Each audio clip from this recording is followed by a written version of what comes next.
There's nothing you can do to me.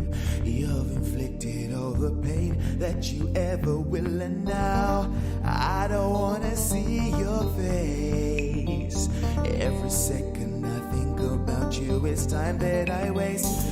There's a smooth steel cage around my heart. The first time you almost got in, and that's why I gotta forget about you.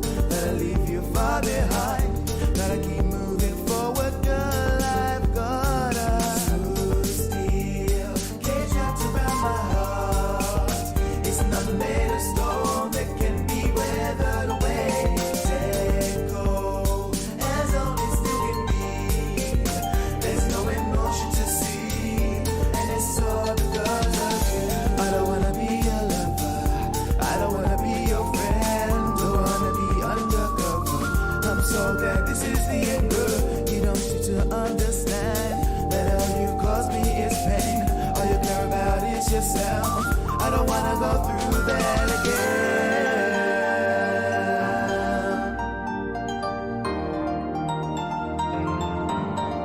I said I don't wanna be your lover. I don't wanna be your friend. Don't wanna be undercover, girl. I've got a steel cage wrapped around my heart. It's not made of stone that can't be weathered away. Oh, as only still can be. No emotion to see, and it's all because of you. Don't try to get me back, it won't work. Don't try to call my friends, they don't care. No one can do the things you did to me. I said I'm dead cold, as only still can be. There's no emotion to see, and it's all because of you.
I know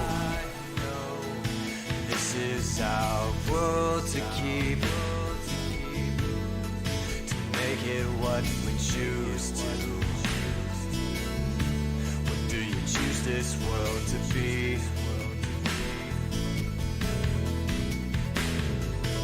I'll go out to the great wide open. I'm starting out alone, but if I find you on your own, I hope that you won't mind. Walk with me. Would you stay a while and talk with me? I wonder if you'll be the one to calm this raging storm that inside of me. I just need a light that I can see. I only want to be the one to help you find your dream.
Special, and I wanted to protect you. I'd fight to keep you safe. Since the first time that you looked into my eyes, yeah, I know just what you have to offer, just what you're meant to be. And all I have to give you back are just my two hands to help you find your way to heaven. Walk with me. Would you stay a while and talk with me? I think that I could be the one to quiet all your fear and uncertainty. You will shine for all the world to see. I only want to be the one to help you live this dream, yeah.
Hello, hello.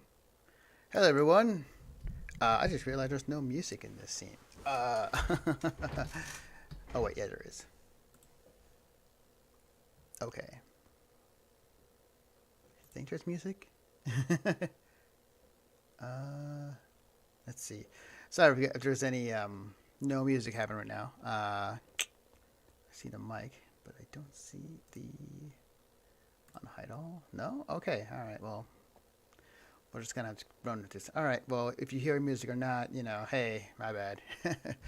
Anywho, welcome to opening night. This is the last opening night of the year. I am your host, Clawmaster, per usual. We're doing things a little bit different this time around. We're going to be actually starting a new thing on opening night, and once a month, we're going to do an interview with people within the community, within the Skullgirls community, on what they do, whether it be music, art, cosplay, or anything of that nature. Yeah, we're gonna do that, and we're going to get to know more about the community, because as much as we love playing SG at a competitive level in a tournament scene, you know, there are other people within the scene that are not just competitors, and they actually make up a good majority of the scene. Hence why you have so many people playing SG Mobile and who cannot play it again competitively, but play SG Mobile and have fun with it, and that has helped us tremendously in the efforts of raising money for SG and future events, and also future projects and all that jazz. So, with that being said, let's get into the what are we gonna say?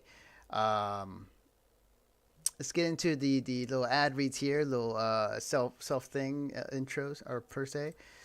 First off, oh, I can actually play this now. Hang on. Let's get out of studio mode. Okay. Okay. Music is not going on for some odd reason. Okay. There we go. Okay, we're in there. Okay. First off, we have a Patreon. Yes, if you can support us in any way, Patreon is the best place to go. It is the best place to subscribe to us on Patreon, which you get behind the scenes stuff. You get future plans. I usually post an idea or two. So it's like, you know, this might be a cool idea to do in the future, and it may end up happening or not. And it also supports the scene, as some of you may or may not know. I am the one behind the SG Molly account on Twitter, where I post weekly schedules of the upcoming Skullgirls weekly tournaments and events. So I usually do that, and it is something that I do on my own basis. So if you want to support us in any fashion, Patreon is the best way to go. It helps us do what we do, and we're hoping to grow that in 2023. And then our other sponsor of the night, 86.com. Unfortunately for the YouTube chat, sorry, I still got to figure out how to make the commands work over there. Also, hello YouTube, I see you in chatting. We have set up in the Twitch chat the command !86 in chat to check out the latest in regards to merchandise of any kind. They've been a huge supporter. They've been a great support, not only of the SG Molly stuff that we do on Twitch and on Twitter, but we also thank them for their services for the entire Skullgirls scene. As you may or may not know, when it comes to their merch, anytime you buy merch from their store, a portion of that does go to the developers. They had a deal where if you buy anything from their store, that anything that you buy on their store, on their website, a portion will go to the Skullgirls devs. So you'll be supporting the scene and us at the same time. If you're on Twitch, there is a link in the chat. If you hit !86, you'll pop up a link and it will send you right to the store. If you're on YouTube, I will go ahead and paste the link for you to check out.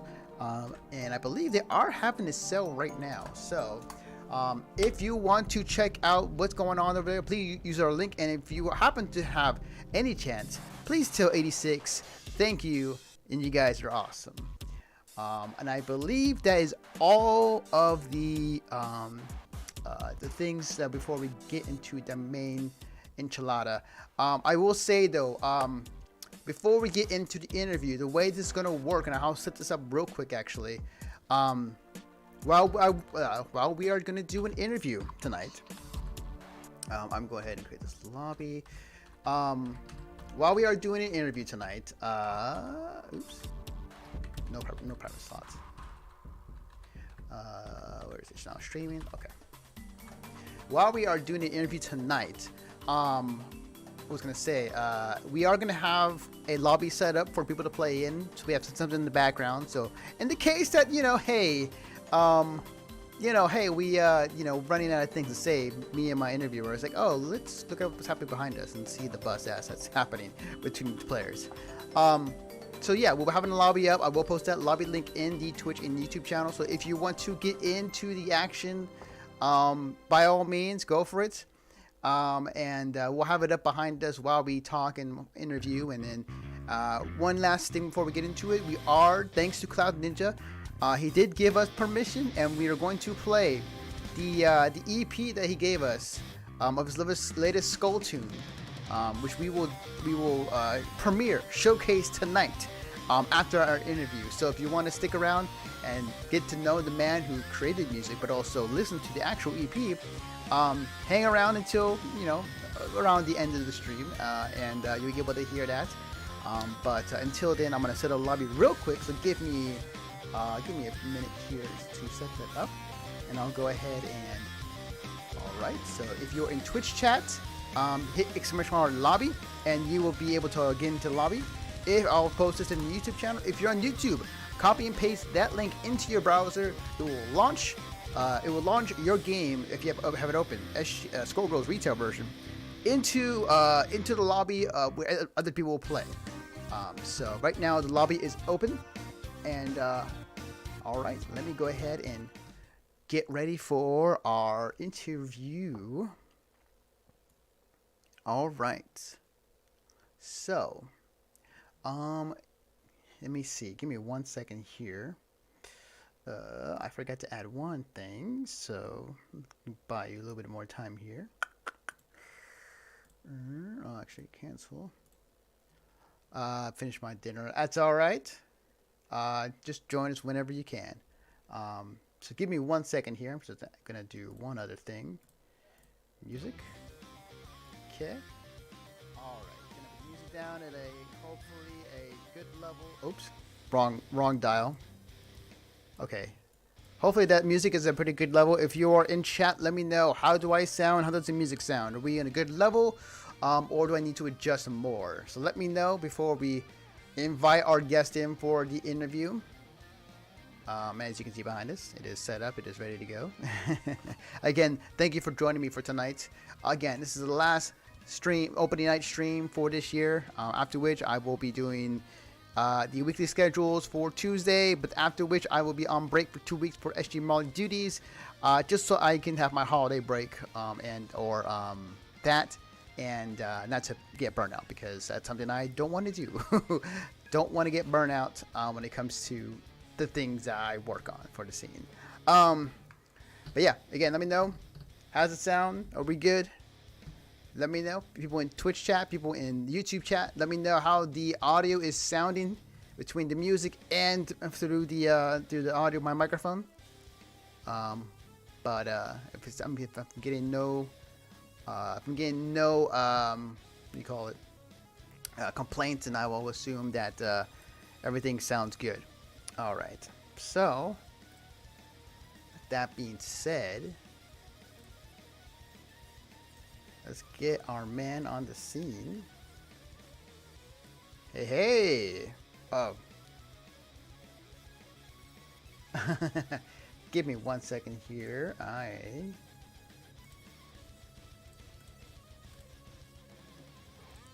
Yes. It is, I think it's appropriate size, I guess. I don't know. It's the appropriate size. It works. Welcome, Cloud-Ninja. Welcome to the stream. First off, thank you for taking the time to do this. First off, I want to start off. So first off, actually, before I even start, introduce yourself.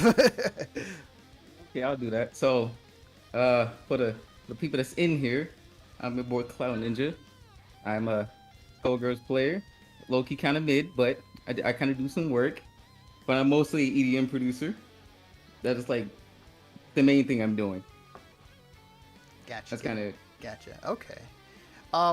So what to look at your career, like what brought you into music in the first place? What really got you want to pursue it as a career? Oh man, this is a funny story. I actually told this during the Tiny Waves interview I did. Was so a long time ago there was this dumb shit meme. Everybody remembers this is Sparta meme and shit like that, right?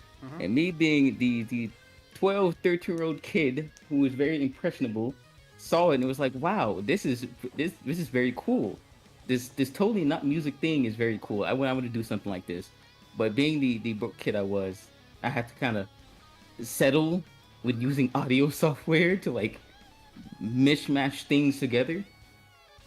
But then over time, people was like, hey, you know, this is cool and all, but none of this is original. I'm like, damn, you right. So I basically got FL. Yeah, I had to get the demo version, so I couldn't save any projects. I had to get the demo version. I kind of just made stuff with that. Like anybody who knew me from a long time ago and know what I'm talking about. It's something I don't want to put too much detail in because it's the old cringe days. But it wasn't until like I guess 2015 where I was like, okay, Sparta Mix is cool and all, but kind of hearing more regular EDM, more regular music. I want to make something cool like this. I want to make real EDM. And that's pretty much how I started. I just legit was like, I'm sick of Sparta Mixes. I want to make real music. I see. Here we are. I see. Okay. Gotcha. Okay. So, to follow up, like what were some of the early programs you had? You say you were using demos, but like, do you remember like particularly which programs you were using? I only used FL Studio. That's the only one I've been using for years. I haven't used anything else. I prefer not to use anything else, to be fair. Everybody's like, oh, try Ableton. Use Ableton. I'm like, no. Why would I use Ableton? I'm already good at FL. Why would I go to a whole different digital audio workstation to make the same shit I'm going to be making in FL? It's no point. Right. I definitely get it. It's funny because like for me, when it comes to video editing, like I have been using Premiere Pro and After Effects for all my life. And while I do realize there are other video editing programs that may be better, like I just can't adapt to them right now. I spent all this time and effort into these two programs. Why give up that to learn something new? But that's just me. Okay.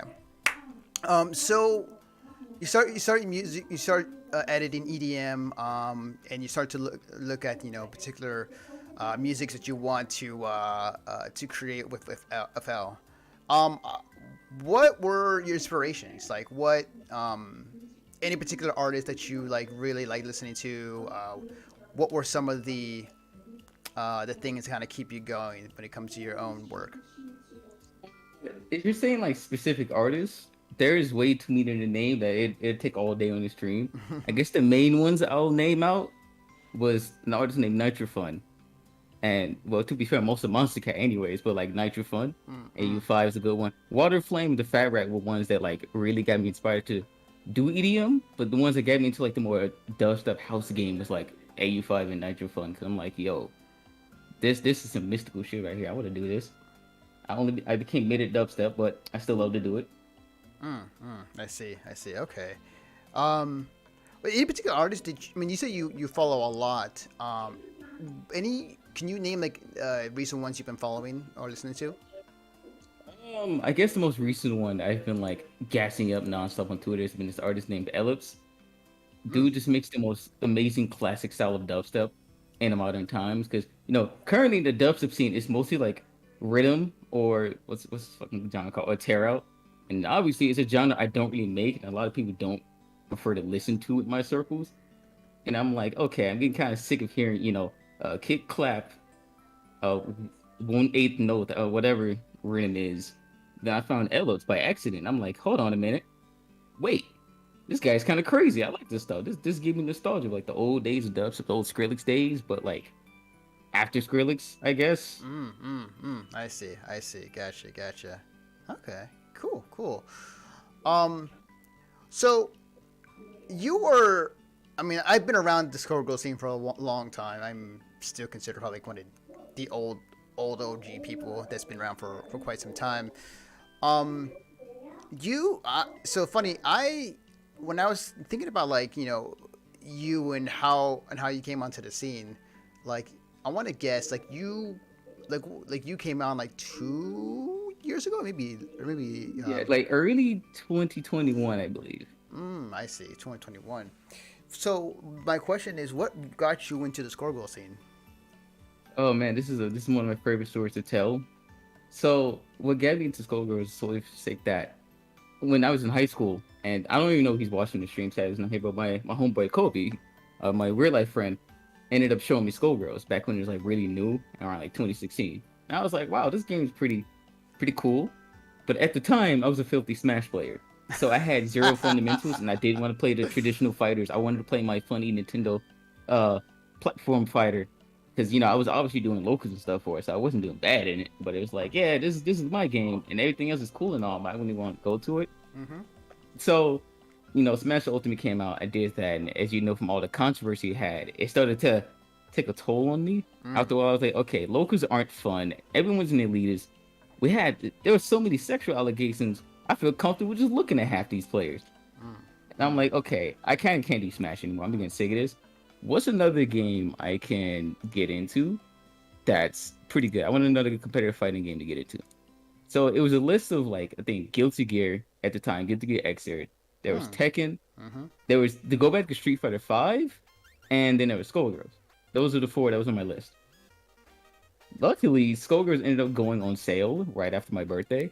And I was like, okay, cool. I guess I'll just, you know, pick up Skullgirls again. I remember this game. You know, it's pretty cool, but I didn't know too much about it. So I bought it, tried it out. And then next thing you know, I'm like, wow, this is lit. This is probably the best game I have ever played. I am sticking with this.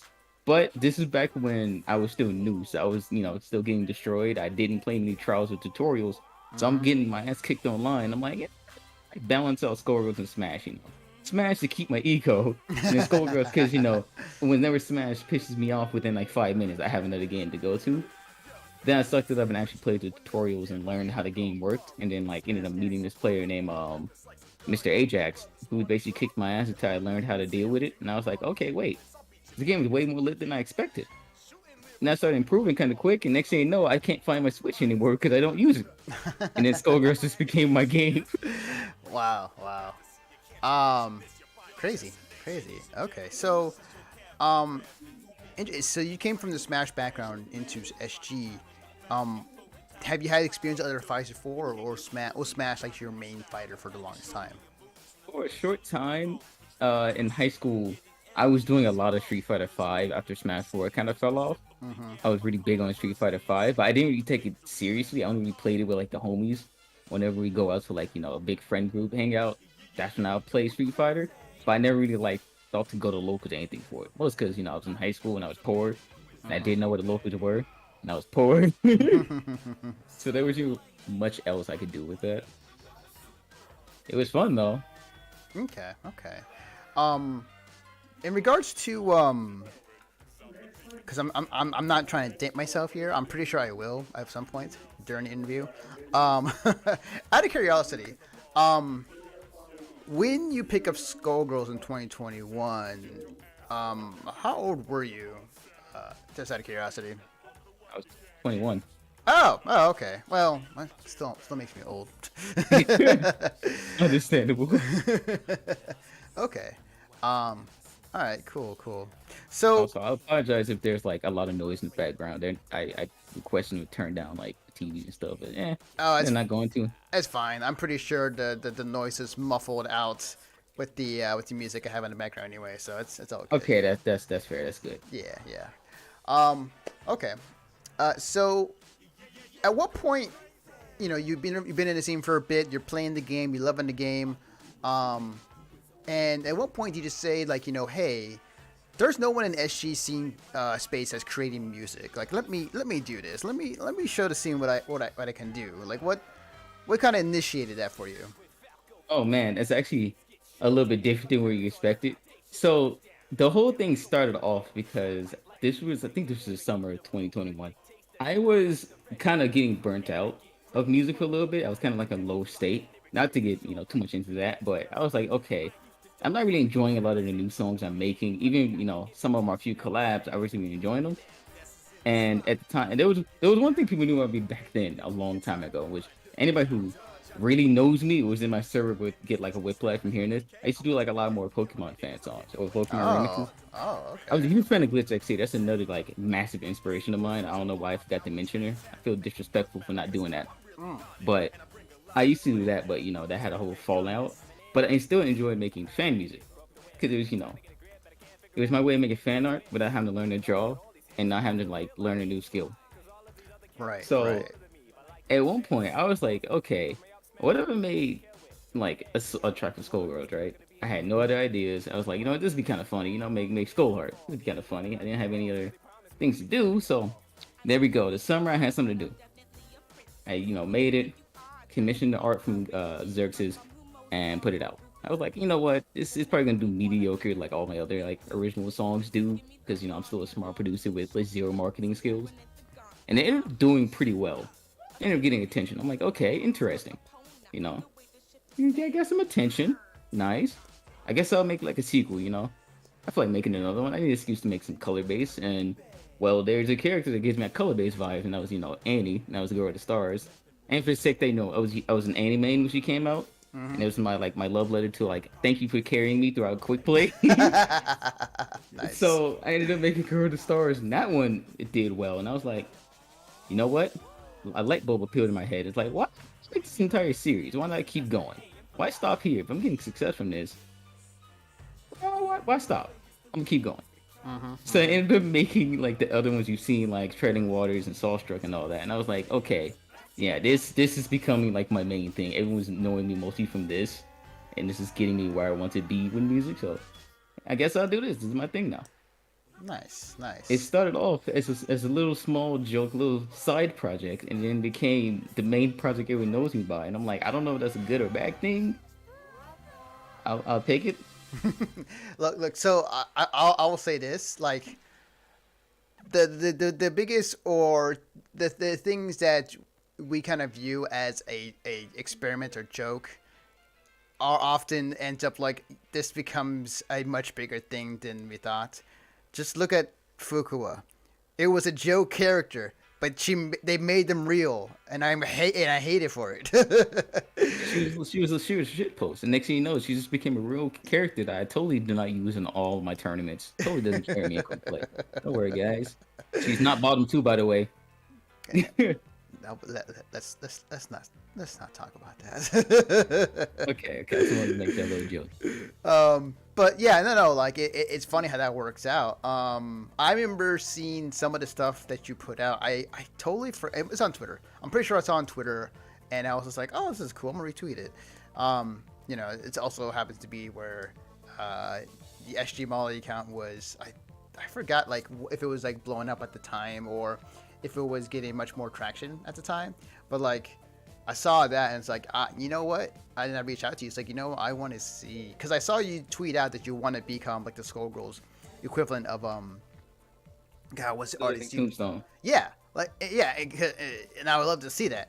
And I was like, I'm gonna push for it because I want to support this guy, but also like no one's doing anything like this in this space, and I think it's a really cool thing. Like, yes, Skullgirls is a great game. Yes, I cover the tournaments all the time and how it often happens every week. But like, there are other aspects to the game and the scene than it is just that. So it was really cool to see that. And as someone who also listens to the Living Tombstone, like I saw it, I was like, oh fuck yeah, let's do this. But yeah, like it's really cool what have you made so far. Like I think I have definitely been a fan of. Been a fan of a lot of your Skulltunes stuff for sure. But speaking of which, to move on from that, aside from your the music that you do, how's your SG gameplay? By the way, like how's that going? Oh, man, this is a weird topic to get into. So as everyone kind of saw, well, not everyone obviously because I didn't get the highest place, but as everyone kind of knew, I decided to go to Evo this year because Evo was one of them tournaments I always wanted to go to, but mostly for Smash back in the day. But again, I was poor, and the fact that every year I was too scared to go because I'm like, wow, Evo is the big tournament, it's the major one, and I don't think I'm good enough, to really go against all of these players in an event like this, especially with how difficult Smash is and how janky it is, where it's like people who want to play honest cannot get that honest experience. But I'm not gonna get into that. So I was like, okay, you know what? I'll go to Evo. I signed up for it. I got the money for it. I'm gonna call up the homies like, we're all going to this major tournament. We live right next to it. It's literally like a cup of coffee to go there. Let's just do it. So I went thinking, my goal is to just not go 0-2. I'm thinking I'm going like maybe 2-1 or something like that. I don't remember what I was thinking I was gonna get. I was even seated super low. I forgot like where I was seated. It was just mad low. It was like in like the late 200s. I was like, this is disrespectful, but I believe it. So come the tournament, I'm playing it. Next thing you know, I get 33rd. I'm like, okay, damn. I did better than I expected to. I didn't think I'd get this far. You got further than me. I can tell you that much. Then I got DQ'd because the building lost signal, and the DO decided to dumbly text everyone on Twitter, thinking, yeah, if I text everyone on Twitter in a building where there's no signal, totally we can get our matches going. No, I didn't get any notification. I'm sitting in the stream setup because apparently all of top 48, including the losers, supposed to be on the stream. But I guess they changed their mind and didn't tell anybody and moved it back to the pool setup because the dude who was running the pools cut all the setups off and it pushed everybody to go to the stream setup because that's where we're going to play our next matches. But I guess they changed their minds. They didn't know how long the matches are going to be in the broadcast, so they just, like I said, went back there. But because the building lost signal, people wasn't getting notified for the matches. So if you looked at the bracket, almost all of losers top 48, except for the 2 that went on stream, got DQ'd because they couldn't find anyone with the matches because no one was getting notifications. And I was like, great. So I could have probably gotten farther than 33rd, but I got screwed over because of the networking in the building. Right. What was do you remember what opponent you had, if you had played? I do remember a few. I remember my first opponent that was on stream was Humble. It was the guy who, he took game 1 only because I was not used to PS4 delay. I was jumping in thinking, this would be pretty good. And I was like, oh wow, this feels like playing Smash Ultimate Online. Everything is so delayed. Then I have to remember, this is like Smash Ultimate Online. I have experience with that. So I just low-key played Smash Ultimate, but in Skullgirls, and that's how I was able to deal with the PS4 setups. Because if I didn't have that mindset, I probably would have gotten dropped early, solely for the sake that everything just felt so muddy. I see. Yeah, I could tell you this much. Like it is a jarring experience going from PC to PS4 in regards to how much of a delay that there is when it comes to SG. And man, I can tell you it's a lot to get used to. That's why when I went to Combo Breaker last year, I spent about a good 2 hours prior to my matches to warm up just to get to the feel, and it is definitely a feeling. It's still not the most optimal way, but at the same time, this is kind of how we're getting used to, unless we make that big switch to PC at locals. But I don't think that will happen. But yeah, like I know that feeling. So welcome to the party. But I saw your, Oh, so yeah. So do you remember who your opponent was, by the way? I'm not sure answer that or not. Oh, I mentioned the one I had on stream, and that was Humble. Oh, I meant the other one that you were DQ'd from. Like, who would it have been? Oh, dang, I forgot his name actually. I remember. Oh, hold on, just give me 1 second. Okay. Also, chat to people watching the stream. Thank you for tuning in for our interview with Cloudninja. If you want to enter the lobby, you can hit !lobby in Twitch chat. I'm sorry if you're in the YouTube chat. I cannot help you. I can post a link actually, and see if I can go scroll up. Yes. So if you're on YouTube stream, hello YouTube. Go ahead and you can post that into your browser. But if you're in Twitch chat, just hit !lobby, and you're able to join in on the lobby and do some SGing while we are in the back. While we're doing our interview, and behind us in the back, we'll see the bust that's happened in case we run out of things to say. It's just like, oh hey, someone's losing. Someone did something wrong. All right, so he's taking care of stuff. Okay, so in that case, I'm just gonna hang out with you guys for a second. Well, in that case, I'll play actually. Let me go ahead and I'll go ahead and ready up, and then I'll play a match. Until then, so hope you guys are having a good Sunday today. Hope you guys are enjoying your day today, and yeah, this is gonna be the last one for the year. I am taking my 2-3 week off break because it's the holidays. I usually do that every year anyways, and it's my break until 2023, where we have new ideas and new things we want to do, and find ways to grow. I am back. Hello. Sorry about that. My dog started freaking out, and she barks very loud. We have hardwood, so y'all would have heard the barking over my voice. Gotcha. Okay. All right. I think the question was about my opponent that I was getting DQ'd from. I don't fully remember. No, wait, I think I do remember. It was this dude named Sid Fricker, I believe. He was like a squiggly fortune player, and I remember like out of Salt, I wanted to like just have like while I was waiting for other matches, I want to have like a little like friendlies with him just to see like where the match would have ended up, but none of the PS4 setups were working, which was weird because that's what they're trying to move everyone towards. So after a while, I was like, you know what, I'm done. I'm tired. You know, I had a lot of matches. I had to wake up early. I told my homies, like, listen, we're all gonna go to like Wendy's and we're gonna watch Top 8 at the hotel room because I'm tired. The DQ had me very annoyed for like entire half of the day, and like there's someone in who actually remembers that too. I think it's a Falling Star. She was there with me in call when I was like ranting about that. I was like, yeah, this is such a fun time getting DQ'd because the building has no signal. I didn't even lose. Right. You didn't lose. Like, for all intents and purposes, like you like went out with a pretty positive record. I went plus, so I'm not mad at that. Sorry, give me 1 second here. All right. Okay. Okay.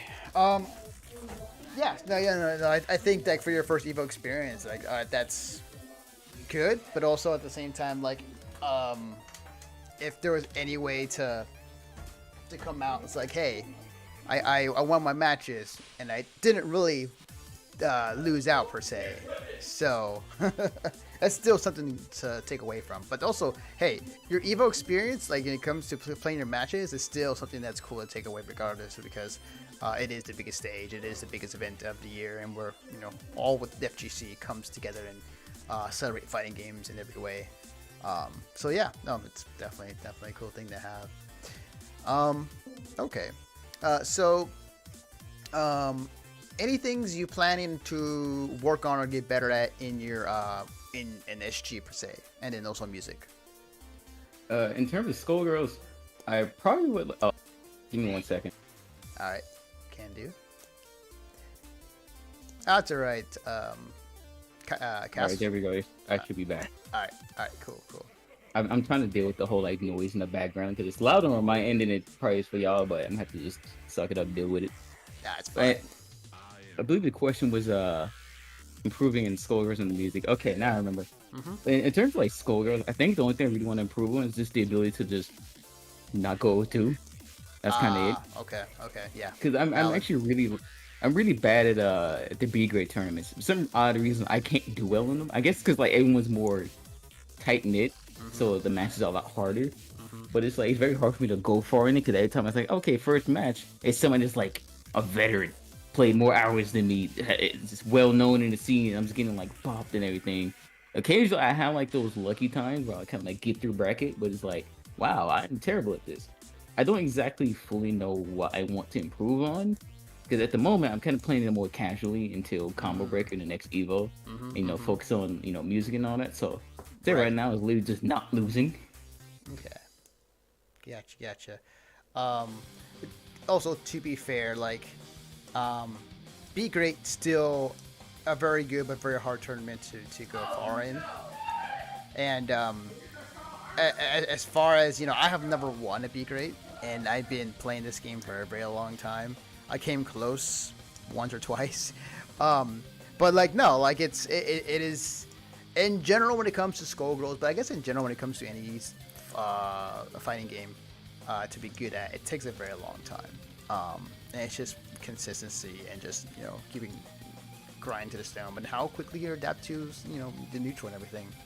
So yeah, like it's I definitely feel you there. Like these are the growing grind pains that many of us have gone over the years, and it's just, you know, you're starting your beginning.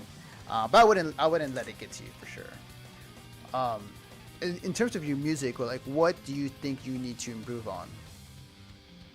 Oh, there's a lot of things I think I need to improve on in music. I think the first one isn't really the music itself, but just my general marketing skills. I wish I could get better at it. I don't fully know how to really market. Like marketing EDM is already known to be quite difficult on its own, and having an audience usually matters.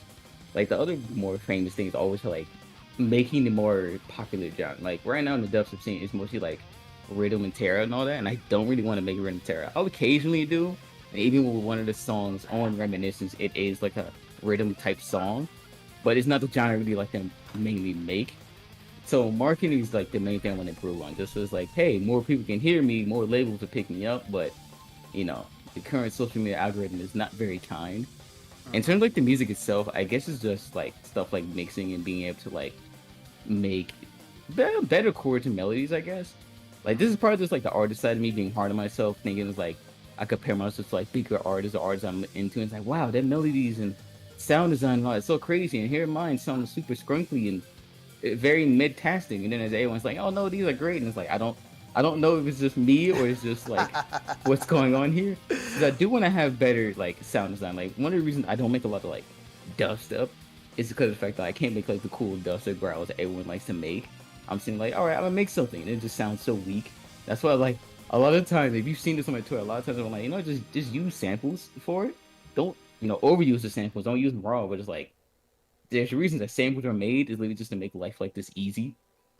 So I tend to use a good amount of samples, and I want to improve on not having to rely on samples as much as I do for like dubstep related things, and being able to just make my own cool sounds. It's not a necessity.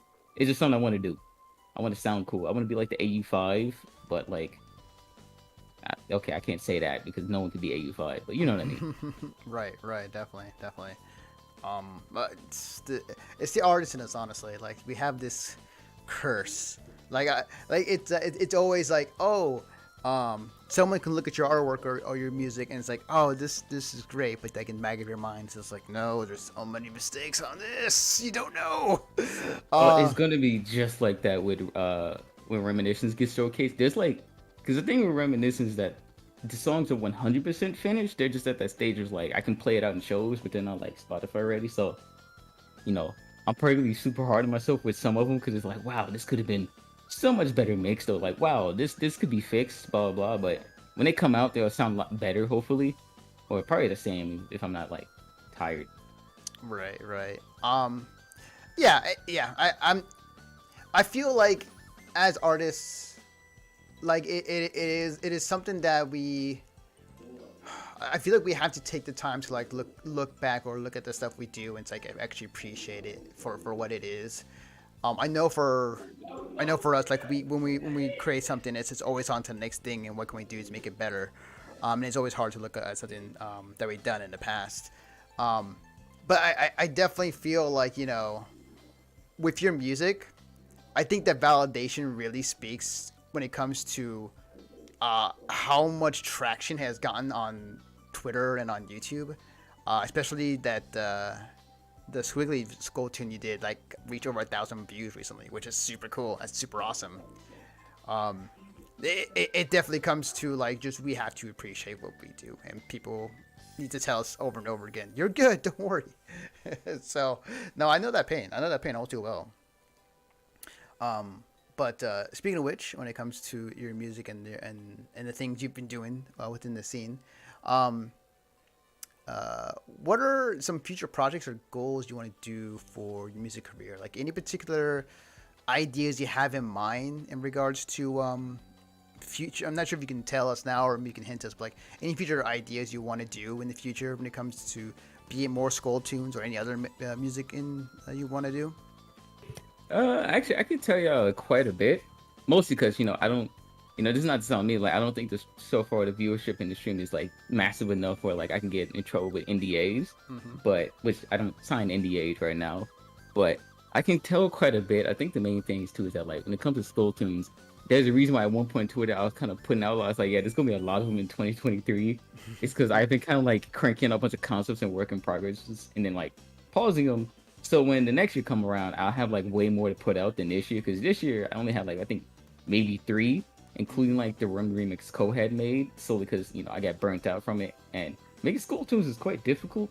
So that's why I was like, all right, I'll just crank a bunch of them out as concepts and then give it time to let it mellow out. So I think the ones that a couple of people have seen, like especially I think Shadowbite has seen a couple of them, especially Falling Stars, since she's gonna probably be collabing on a few of them in the future. Nice. Same with Unitunes.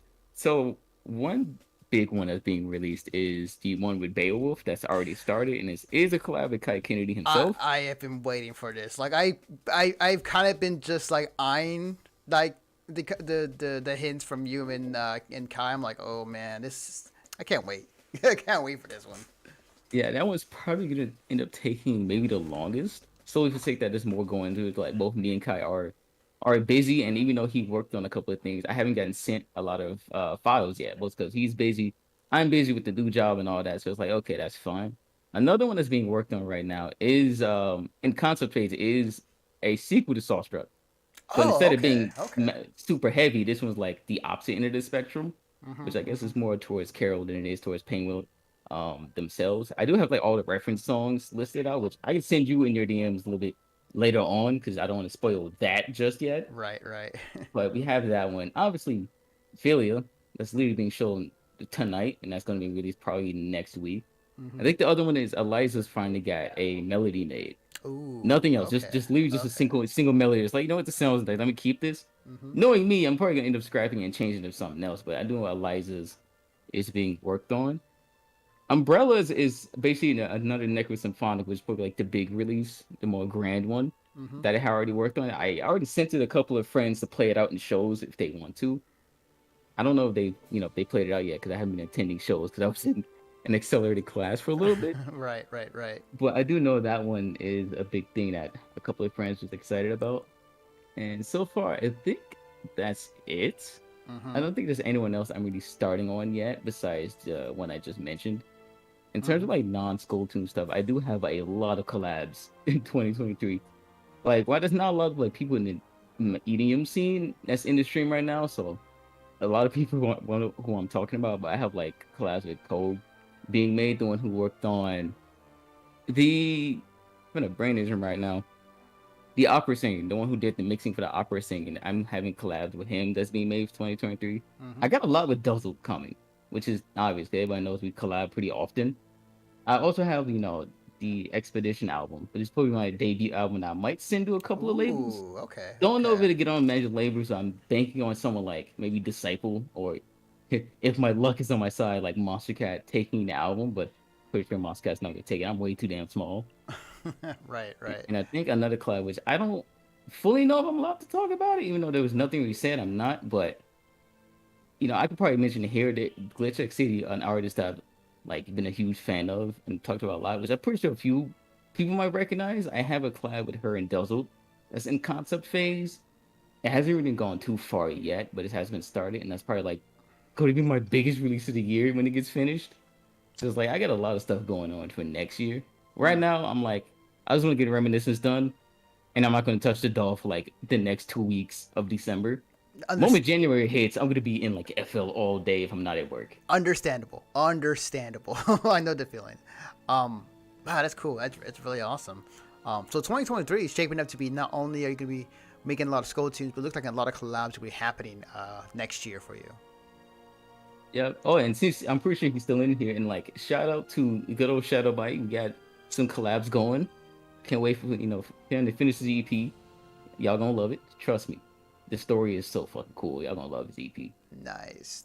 That's awesome. It's awesome to hear. Okay, so my next question is, what were some of your biggest challenges when it comes to creating your music? Be it Skulltunes or any other music that you've made so far. Like, what were the toughest ones that you kind of hit a roadblock with? Oh man, this is like another interesting question. So when it comes to making music, especially like Skulltunes, it's probably one of the most difficult tasks of all time. Because when it comes to Skulltunes, I made a tweet about this on like the process I was made. There's a lot that goes into it. The first thing is if I'm gonna make a Skulltune for a certain character, I gotta kind of get the vibes of that character down. I gotta look at a lot of like fan art and all that, kind of like not research the character, but kind of like see like, okay, what kind of vibe does character get off? Like, what's the personality? Blah blah blah. What's some things in their lore that I can like focus on for like a song? And that alone takes quite a bit. It's a little bit more a passive thing. It can take like maybe a couple of seconds to maybe a couple of days. The other part is literally just making the song itself. It's like, okay, now I got to sit here and make a bunch of concepts, get some ideas, see like, okay, would this sound nice? Would this kind of drop sound? What about this type of intro? Like you can, if you look into my files, you'll see like maybe 4 or 5 different versions of Necrosymphonics. I'm like, okay, this sounds cool, but I don't like it. This don't feel as cool. I don't like the way it sounds. Let me make a new version. And there was, I think the one I had the most versions made for it was actually Reminiscence and Go to the Stars, which took like I think 6 or 7 different versions until I finally found the ones that I enjoyed. And that alone already gets annoying because I take like weeks, maybe months at a time if I don't have like the time out of my day to just constantly be in FL Studio. And because I like playing video games with the boys, that also takes time. That also takes up toll. Right. And the other part really is just making the song itself. It does take a long time. Once we find the flow, it can become a breeze. You can just crank it out in like, a couple of days to maybe a couple of months. But usually when it comes to making Skulltunes, it does get difficult because it's like, okay, I gotta make sure every piece of the song keeps the vibe, keeps the story, and just sounds nice overall. Because I have to balance out between having to be a fan song for Skullgirls, but also be like a normal EDM song where if a label wants to pick it up, they can put it out on the label and it sounds fine, which is quite difficult to balance, which is why a lot of my more recent Skulltunes have less character dialogue in them than the older ones. Because like, okay, since this is gonna be a main thing, I want to make sure that I don't have to deal with labels being like, oh, we can't take this because copyright and noises. Even though I don't think Skullgirls is gonna fucking sue anybody for using like free voice lines in the game music. Right. Yeah, they may that may cause some like weird legality and whatever that may come up. Legality issues, which is why I try to use like the least amount as possible. Even when you hear Reminiscence, you'll notice there's way less like voice lines being used than they normally would be. Because I want to make it where it's like, this is still a Skulltune, but anyone who doesn't know Skullgirls at all can still listen to the song if it's like, some shit you would hear on like a major label or anything like that. Absolutely, for sure. Any to kind of go further on that, like what have there ever been any music concepts that you like thought of and just thrown away and started over? Like, is there like some ideas you had in mind for like characters that you started on and it's like, you know what, I'm probably not going to use this like in the near future? I have a few of these. One thing too is that I think it was like a year ago, I remember putting out that Elijah's was coming soon, right? And obviously it's been like a year and a half and hers hasn't came. It's because I made like 6 concepts, did not like a single one of them, and none of them I couldn't really find a way. Like, okay, how do I continue this? Decent sounding drop.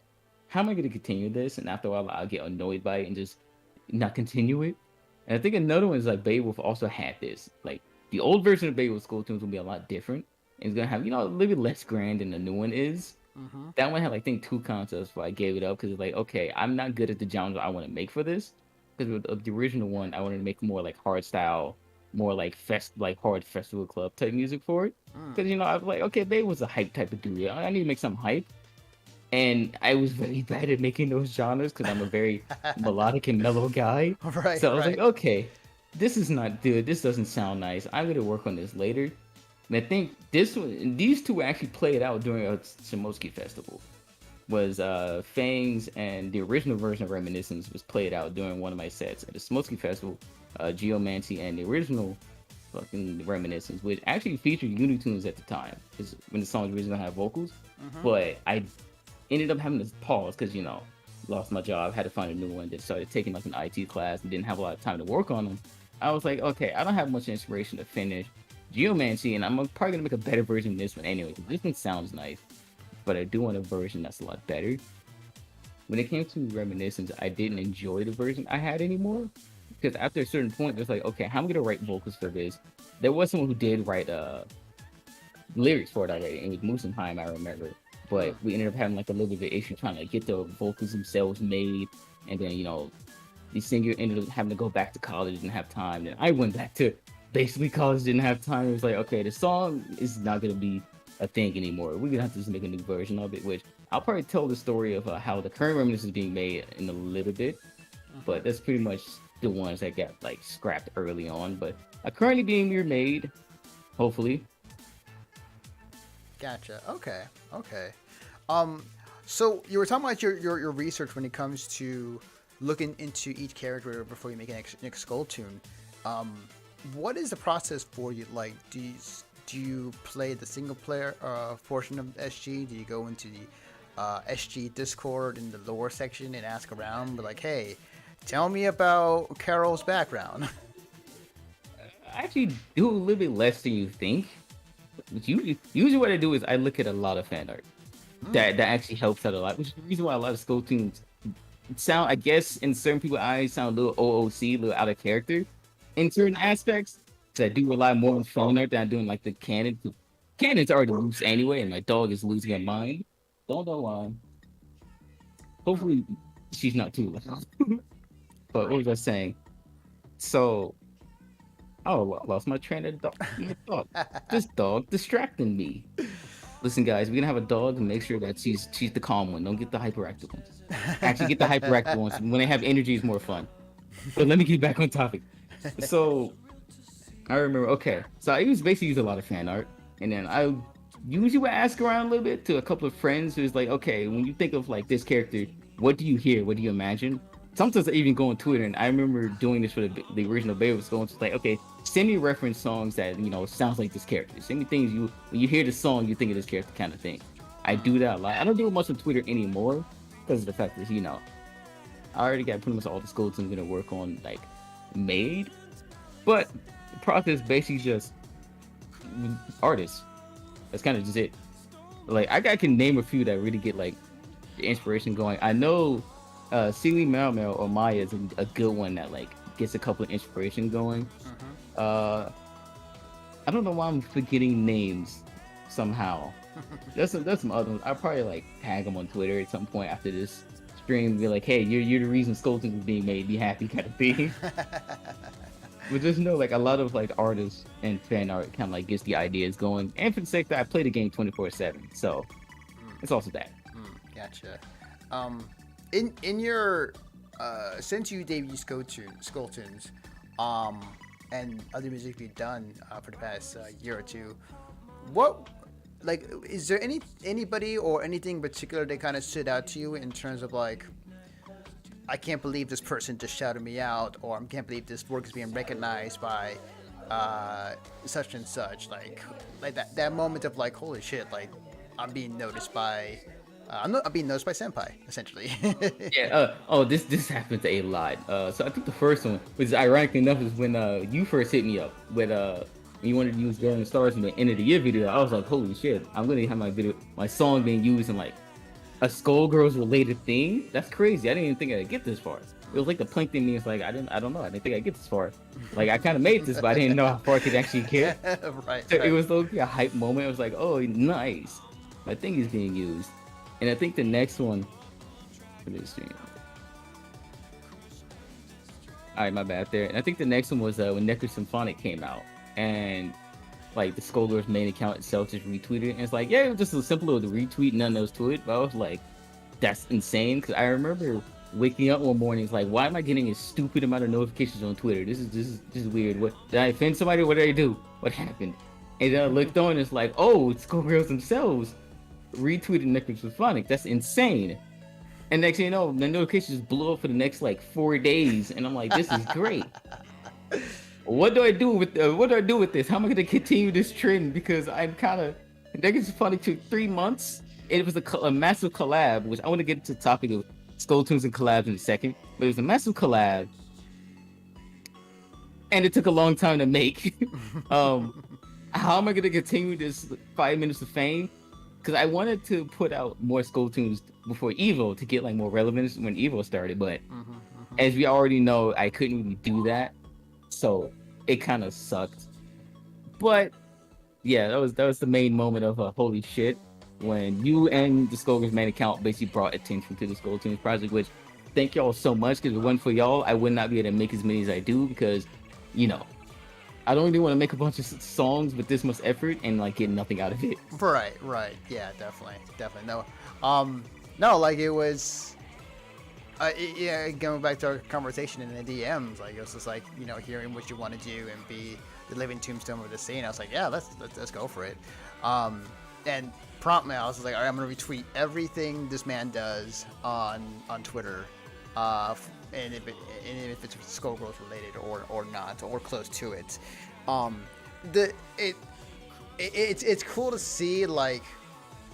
Not only like did I somehow initiated like, oh, the Skullgirls company has also retweeted your stuff too, like has you on your radar. So it's like, oh, cool. This may lead to things for you, and I'm not here to say like I'm the sole responsibility for your success. But like it definitely like helps to have people in high places. Yeah, you're definitely a huge help. Since obviously it's very hard to marketing music is already difficult enough. So having somebody to like kind of assist me with like.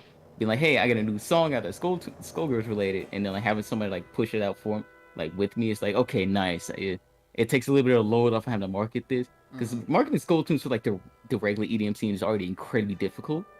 Which I guess I can get into this topic real quick, even though it's not a question asked. It is one I've always wanted to talk about because the one issue when it comes to like marketing Skulltunes to like the EDM scene is the fact is like everyone has this mindset of like they don't know what their source material is. So they're kind of just backing off. And it's like, you don't need to do that. It's like, for example, a good example, like Living Tombstones, like Five Nights at Freddy's like fan songs, like you know nothing about the game, but you can't lie and say they aren't bangers. Like they sound great. They're like nice to listen to.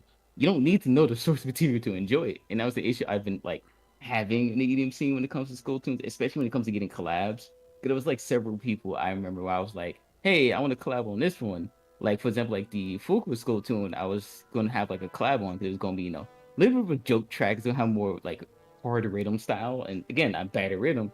I was gonna ask a buddy of mine who does rhythm, so like, hey, you wanna collab on this? And one of the main things that kind of made it difficult to start is like, oh, I don't really know much about Skullgirls, blah blah. And it's like you don't need to know anything about the game, dude. It's still an EDM song. You just work on the song with me. I'll take care of that part. You don't have to think so much of the original game, but it's just a constant thing I like hear a lot about. Like people's like, oh, I don't want to collab on this because I don't know nothing about Skullgirls. Like you don't need to. And the same thing when it comes to marketing is like, they don't really know much about Skullgirls, so they're kind of like sitting aside. It's like, you don't need to know anything about the game. It's still an EDM song. This is one of the main reasons I toned down a little bit of like the voice lines, the other like Skullgirls heavy things in the song. So like, okay, let me bounce it out where it's like someone who doesn't know anything about the game can still listen to it. It's like, oh wow, this is an EDM track. But anyone who plays Skullgirls knows like, oh yeah, I know what this is. So it's like it's a massive like pet peeve of mine. It's not a big thing. It's not a huge deal. But it is a light pet peeve that makes getting collabs hard. Because, funny enough, the only reason Diamond Planet hopped onto Necrosymphonic was for sake that one, he wanted to collab anyways. That was like his first major song release. And two, he did have enough, like, I guess, Skullgirls knowledge where it didn't hinder his ability to collab on it. So I'm saying, like, yeah, I wish, hopefully in the future, I can have more Skulltunes that, like, massive collabs. So, like, not only am I getting, like, the traction from it, like, another artist is getting, like, noticed by the Skullgirls scene as well. Yeah, definitely. The thing that kind of is interesting to hear is like and it makes sense too. Like, you don't need to know the lore to create badass music. And I think that's something that is very true for a lot of things. And one of the things I'm kind of curious about, because I didn't know we were talking about before when it comes to your marketing, like what are some of the things you've learned in your own time when it came to how to market your music? Like, what is there anything that you have like took note of other artists who've done the same thing, or anything of that nature? Actually, not really, because marketing is so strange on social media. So a big thing I'd like to talk about is how, like, when it comes to getting big in the EDM scene, it's very random. And there's a reason why a lot of people say, like, oh, don't try to, like, make music your, like, main career first. Always get a day job. First, I was like, I don't think that's 100% need to be worried about. But as time went on, I was like, okay, I can see why, based on how I'm observing a lot of artists I follow. Like, there's artists I've known for, like, a long time that make amazing music. still can barely go past like 1,000 views on YouTube, barely has like a lot of followers on Twitter. And then there's an artist like, for example, Papa Khan, which, you know, at one point was a very small artist, barely had anything. The only reason he just like, well, not the only reason, but one of the main reasons he blew up all of a sudden, now he's on Monster Cat being played by major shows like Marshmallow Parents Music, was because an artist named Must Die, a huge artist in the dubstep scene, just retweeted one work in progress. That was it. That was all. That one retweet did it. That's all it took. When there's other artists where like the same thing can happen, and it's like they don't really get much traction out of it. And it's like, yeah, marketing's kind of weird because one day like your marketing technique can work and you get a lot of views. The next day it's like, oh, it's like nobody saw the tweet. Like obviously social media's algorithm is to blame for this and makes it harder. But the fact is like, yeah, no, you would never know if your marketing will work or not. Some techniques do work, and it's probably just me having a lack of knowledge of marketing for hindering my success like this. But at the same time, it's like, yeah, no, it's kind of weird. It's kind of random. But I'm getting better at it from what I'm seeing. I'm kind of learning. It's like, okay, find my, like, basically find my audience, find my place, you know, work around that area. If I want to branch out, take it slow. Don't try to jump to every place. Take it slow, get people to kind of see it, kind of notice it. And, you know, obviously get on labels.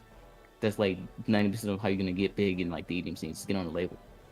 Right. Yeah, it's funny you mentioned that. It reminds me of the VTubing scene, where if you have a great design, like randomly you just blow up overnight, and then like if that happens, you'll get followed by the massive creators and they'll start retweeting your stuff. So it's like, oh, you're blowing up within the first 48 hours and you haven't even started streaming yet. Cool. And then there's some others who are like have been working it for so long that have gone the opposite. So it reminds me of that when it comes to how you describing the EDM scene and how, you know, at times where like people are going to blow up at times and people who are not. I think the direction you have headed so far is, I think, a great way to get your name out there, because again, there's no one in the Skullgirls scene who's making music like you are, and you have that niche. You have that thing that right now the SG scene does not have. I can't speak for the other fighting game scenes. I know Zed Zabani is a rapper within the fighting game community in general and creates great music, but like I have no recollection of like, you know, the Tekken had the same thing, the Street Fighter, the Smash. Like, do they have people within the scene that are making? I think Smash does have them.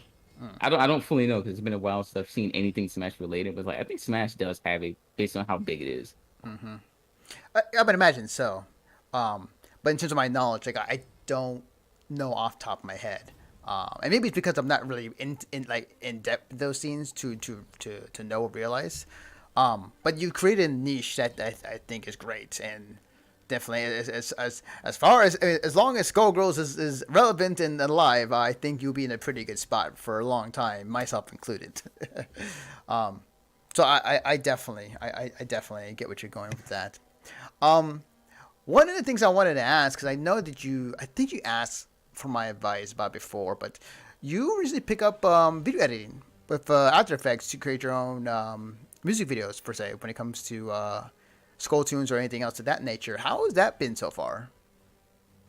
It is, I will admit, it is a chore, only because it's Adobe, it's After Effects. It's super buggy. It crashes randomly. There's times I could do something super normal, super simple. Next thing you know, it freezes. Like, oh, sorry, we crashed. We couldn't handle this very light load on your very strong laptop. It's like, okay, how fun. I love dealing with that. I think the other part is just general skill. I'm not the most skilled video editor of all time, and I'm not really too used to photo manipulation, like all the animating I'm doing. Yeah, I've been doing it for a long time. I don't really know how to do like the crazy ones like the Monster Cat does. I don't know how to do ones like the Psycho be doing. It's like that. I want to strive to either make that or have enough money where I can commission somebody to just do that for me. Because it's one of the main reasons why I want to get on those labels so bad. It's not even just for the following I get for it. It's because I want to see my music with like cool art like that. Like Skybreak's Moonglow EP had maybe the coolest art I've ever seen in the EDM scene so far.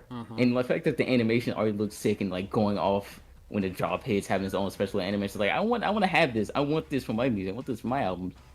But it's like right now, it's like, okay, I don't make enough money to just commission an artist to do that for me, because to commission art for that, that's like $300-$400. I don't even make that much on average.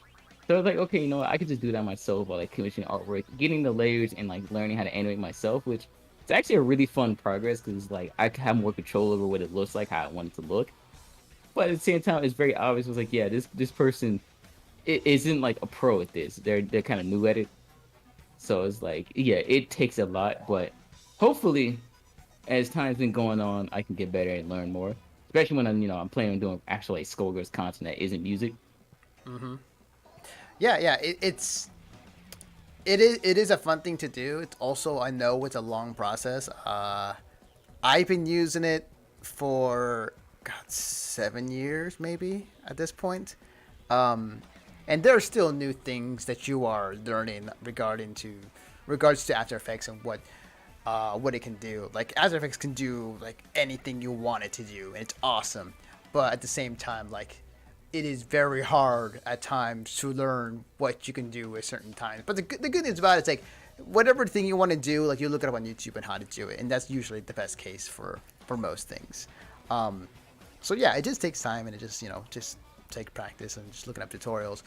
It's a long process, but like it is a very enjoyable experience. As you have seen so far, like if your time editing motion graphic videos for your music, and the control you have, as you were saying. So it is a satisfying feeling for sure. But that's from me. Of course, also Adobe sucks in many ways. But we have 110%. but we have to use their programs for our stuff, for our work. But yeah, no, I've been there. So one of the things I wanted to ask, because in a little bit we're going to showcase the album here in a second. When it comes to your newest EP that we're gonna showcase tonight, what were some of the challenges with this new EP that you worked on? Okay, so I could talk about more than the challenges, because this EP is probably one of the funniest things I've ever had to discuss with people. So it's actually, I'm gonna just talk more about how it started than its challenges first. So technically this EP was never going to exist. I'm gonna just keep it real out here. It wasn't really going to be a thing. It wasn't originally planned to be made, which that's obvious. That happens a lot with music. Sometimes you make something an accident, or something that wasn't going to be one thing turns into another. So how Reminiscence was made was basically killing multiple birds with one stone. I had started off where it's like I bought this vocal chop pack. Well, I was like, okay, I want more, vocal chops, more samples, more things I can use for music, more variety. And I found this vocal chop pack that sounded really good, really amazing. And I was like, okay, all of these sound great. Every single demo I made them all sound really nice. I want to make a song with these, but I can't just choose one.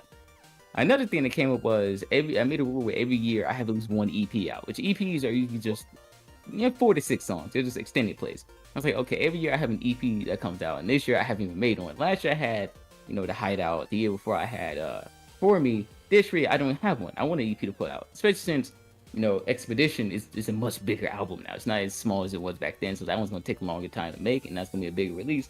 I'm gonna need something to cover for it, like a little EP, a little thing to, 4 extra songs. Then the next thing I came up was, I want to put out another Skulltune. It's been a while since Necroid Symphonic came out, and I want to have something for the Skullgirls scene before the year ends, because Empower and Toxoplasma just came out, and they did pretty well. They didn't do amazing, but they did pretty well. And it's like, okay. No, I got something nice for the EDM scene. I want something for the Skullgirls scene, something to give back to them. And, also wanted a love letter to Skullgirls itself, like, especially the developers, for, making this whole thing exist in general. So I was like, okay, I'm going to need to do multiple things at once. And that was make an EP, use these vocal chops in the song, and make a Skulltune. So I made Reminiscence. So I was like, okay, bet. I could make a Reminiscence with Philia, since 2 of these songs are super melodic, and these give off more Philia vibes than they do, any other character, because everyone else is not as soft, I guess. So that's how Reminiscence ended up being made. It was basically me trying to kill multiple birds with one stone, and succeeding on that. The difficult part was more likely just time, because of the fact that I wanted to put it out before the year ended, which was kind of dumb to put this much of a time limit on music, especially when I'm making 4 songs. So I was like, okay, I want to get this out in December at least. I started these in mid-October, which was at the same time I was in the middle of like my IT class. It was accelerated, it was fast. I was studying for like the CompTIA. I was studying for like these major exams to get certification, trying to get ready for my my job and stuff like that. And I'm like, okay, I got to bounce all this out and work on Reminiscence and work on all the various collabs I'm probably working on. There's a lot going on here. So the difficult part was literally just trying to balance out everything and work on Reminiscence. Because there was a point in time where I just didn't work on it for like a long time. Every song was like either halfway done or only had just one drop made. And I was like, okay, I can't just, the date's coming up. I can't just sit here with these songs unfinished. So I was able to crank out like a bunch of finished ones. And I think the biggest thing that happened that like annoyed me, but I was able to kind of like fix was in the original tweet I put out that was showing the names of all the songs, there was a song called Farewell that was part of the EP that ended up getting scrapped because I didn't like it after a while. It didn't really sound the same vibe as the rest of the songs in the EP. It still sounded nice, but it was like every other song in here is like very like future based trap, indigo beat, all of that. And there was a couple of like lighter melodic dubs and all that. And then we just got this one synthwave track, which is like, okay, this sounds nice, but I don't make synthwave that much. And the fact is like, I didn't know what kind of melodies to make, how to push this forward. And I already know this is going to take the longest to make. And every other song so far has like, that concept's kind of like made and done. I can put it out. Farewell is the only one where it's like, dang, I don't even got an intro yet. I don't even have like a real drop. This is still like early concept. So I was like, okay, I give up on this. I'm gonna make something different. And that's how Symbiosis was made, which that also had a difficulty, which is not anything bad, but I ended up making it by accident because of I was making a melody, I remember. I was like, okay, I need a melody for like a Samson sounding song. I need something heavy, I need something hard. It was really gonna be like a much heavier dubstep song, but I ended up making something I did like. And I was like, okay, this sounds dope, this sounds sick. Something about this is familiar. I don't feel comfortable. Some of my gut's telling me this is a little too familiar. And it turns out I ended up remaking the melody from Kashmir by Godspeed, like a major release that came out of Monster Cat. I'm like, this is almost the exact same melody. Like the track itself is different, the song's at a different speed, but it's like this melody is so similar. I even use an almost similar sound as a similar lead. I'm like, okay, I'm scared because this is a major artist that released on a major label, and I'm making a song that almost sounds exactly like it. I don't want to get in trouble. I don't want to get sued and nothing. Thankfully, when I made a joke tweet about it, they ended up, replying back to it, and we talked a little bit. It's like, it'd be fine. They're not really gonna sue me over something like that, especially since it's not a carbon copy. And people make songs based on other songs all the time, which I would know because Starstruck is literally based on the Sleepy song, so it's not something I need to be worried about. But it was still that odd sting of fear where it's like, okay, this is a little too close to it by accident. I don't want to put the song out, and it was like pointing fingers at me, like, aha, you copied Kashmir by Godspeed. Which it's a banger, obviously, but it's I didn't want that to become an issue. But now it's like, I got over it. It's like, it sounds nice. Drop 2, and everything else doesn't even sound like the original song, so I'm fine. Hopefully. Okay. What are before we played the EP? What are any particular themes or anything you emphasize in this that you want people to keep an ear out for? Okay, so I think the main ones is every track has a little bit of a different theme. They're not as obvious as like my old ones would be, because I do want to leave it up to interpretation, but I can fucking spoil it. Some of them do have a specific theme. Like Reminiscence is more general. First track Reminiscence is more general. It's they just feel like losing their fucking memory. Like that, it's called Reminiscence for a reason. What else can I do with it? The second one, which is called Good Morning, which is a little bit of a pun. This one is a little bit harder to tell because it was probably a reference to like the beta form of the game where like her and Miss Fortune was supposed to have like a friendship. Don't know why that was scrapped. And I was like, okay, this seems like a little funny thing to put in. Mostly because Good Morning is a pun. It was great. I'm clapping for myself. No, I'm not. So, Good Morning is basically made as like a reference to like the old Philly and Miss Fortune friendship, and a reference to the main game. And it has a small bit of reference to Squiggly as well, especially in the cover art, if you notice. The second one, which was made, had less time made, but it's a little bit more, in your face. It's literally just Symbiosis. It's literally just Samson. Well, not just Samson, it's also Samson, the fact that like he had to fuse with Philly at one point. That's kind of what that's about. It's just the aggressive form of that. But yeah, it's like 98% Samson. So that's what it is. And then the last one, which is Here Lies You, is supposed to be referencing the event in the story mode when, Samson and Leviathan have to throw hands because they have beef for some reason.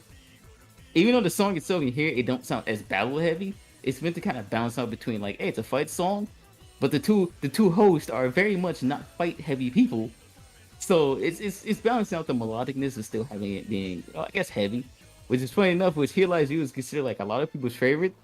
I even got like begged to send it to Disciple when I was first working on the EP, which I was like, I would send it to him because it does sound like a Ray Volp song, but I don't know if they're gonna take an entire EP that's not even dubstep and say that it's a Skulltune EP. Yeah, they can probably still, put it out since Rushdown put out like a Hollow Knight inspired song. Like they was fine with doing that, but at the same time, it's like I don't know. I still don't feel comfortable with putting Skulltunes out on major labels yet, especially at the size I am. I would have to see though. But yeah, I wasn't sending Reminiscence to any labels. So yeah, just pretty much all 4 songs, like their main themes. Obviously, you still make your own interpretation of it. If you don't agree with that, you'd be like, okay, this is how I really feel like it is. Like I'm 100% fine with that. Just remember, this whole EP was literally made as like this is literally like a paycheck. It's like I need to make an EP and a Skulltune and use these vocal chops. So, there's thought put into it, but not as much as you would expect. Right. It's the whole Jordan Peele type of way. It's like, oh, I made Nope, but like there's it's whatever you want to believe is in it, which also tells me like, oh, he just wanted to make weird shit. Okay, so it ain't that deep. Yeah, sometimes like it's not that deep. Sometimes it's literally just like, hey, I'm making a fan song. I'm an idiot with a dog that plays Skullgirls. What else do you want from me? Yes, I totally agree. All right, give me 1 second here. I am going to get everything set up here. But I'm gonna go ahead and turn off the music, and I'm gonna go ahead and mute the game volume behind me so I can only hear this. Yeah, I'm also gonna mute my mic just so the songs can be heard, because some of the mixing isn't the best, because again, it is a little bit of a new thing I'm working on, and they're not 100% finished yet. They should be out, like officially done, ready to be listened to, ready to be played in shows at least by next week, like early this week. I mean, maybe like Thursday or Friday if things work out. But yeah, just hopefully everyone enjoys them, and don't judge me too hard. I'm a working class man who also makes EDM. Absolutely. Well, with that being in mind, I'm going to mute myself as well. I'm going to let you all enjoy the music that Cloud Ninja has provided, and afterwards we'll talk a little bit more about it. So give me a second here and enjoy the tunes.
And there you have it.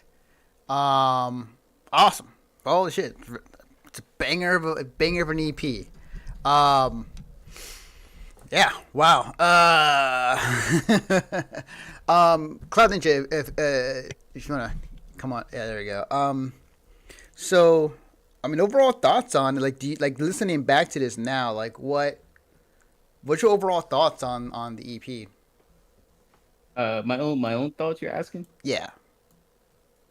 A little bit more biased because again, I'm the artist here. With like, I think the only things I feel like I could have done better was literally just mixing. That's kind of it. Gotcha. Okay. I enjoyed it. I was seeing people in the chat were also enjoying it too, as well. Yeah. No, that's fine. Hey, I'm biased too, so I enjoy anything you make. So, I enjoy it for whatever you do. But like, I think that a good number of people out there enjoy it as well. Either listen to this or soon to be watching this later on in the week. Cool. So before we close out for tonight, first off, where can they find your work on the internet? You can pretty much find me fucking anywhere. I'm on Newgrounds. I'm not active on Newgrounds. I only use that for like Geometry Dash. If you don't use my music, Geometry Dash, there you go. It's available. SoundCloud, obviously. YouTube is the biggest one. Everyone knows my Twitter. I'm literally on there 24/7. And then the lowest place I'm most active in, Discord. That's where you see me actually doing stuff, playing games. Occasionally playing Skullgirls. Always playing Skullgirls, to be fair. But basically any social media you can think of, I'm probably on there. How active I am, that's a different story. Like if you go to my Instagram, you'll barely see anything on there because every day it's like, oh yeah, I have an Instagram. I have to post on there. I do that later and just be a month I haven't posted anything in there. So if you want to find me, the best place to look is on Twitter because that's where I will always link most of my other social media. Second best place, Discord, especially my Discord server. That's where I'm on 24/7. If I'm releasing a song or working on something, you will know about it first thing on Discord. So yeah, that's the main places. Okay, cool, awesome. And I'm not sure if I asked this already or not, but last thing I'll ask you on, hints on your next EP or your next big thing that you are working on. I'd say a good hint for a few of them. Actually, I'll be nice. I'll give multiple real quick. Look out for Umbrella, but this Umbrella won't be the normal one. It'll be a little special, a little bit different. It won't just be Umbrella herself. It'll be a little something extra to it.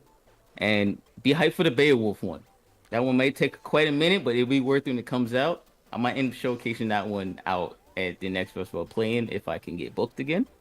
And the biggest one is not Skullgirls related, but be ready for Expedition. That's my debut album. That's pretty much I'm putting my foot out in the real EDM world. Let's go. I'm gonna try to put that in the labels. That's the biggest album. It has maybe 7 songs. It's collaboration with so many people. Nice. But, I'm gonna give a shout out to them. We got Dulce, we got Unitunes, we got Falling Stars, we got good old Shadow Bite. It's gonna be a hype thing. Nice. Awesome. Cannot wait for that to happen. 2023 is looking like it's gonna be a lot for you in the next year, and I am excited to see what comes out of it.